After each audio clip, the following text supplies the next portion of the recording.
அடுத்து என்ன பார்க்க போகிறோம் அப்படின்னா, இந்த குண்டுமல்லி செடி இருக்கு இல்லையா, குண்டுமல்லி வந்து ஆடு விட்டு மேய்ச்சிருக்காங்க. நேற்று தான் மேய்ச்சிட்டு அப்புறம் அது கூடவே நல்ல ஒரு அதுக்கு யூரியா கொடுக்குறாங்க.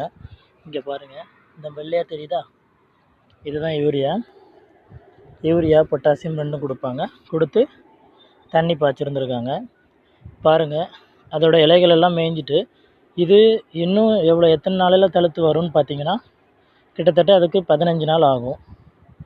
15 நாளில் அது நல்லா அரும்பு தழுத்து பூ வர்ற அளவுக்கு நல்லா வந்துடும். ஆனால் அந்த டைமில் பூ பார்த்திங்கன்னா செம்மையாக, என்ன சொல்கிறது, நார்மலாக பூக்கிறத விட அதிகமாகவே பறிக்கும். ஒரு செடிக்கு ஒரு நாளைக்கு 1/4 கிலோ குறைஞ்சது குறையாமல் பறிக்கும்.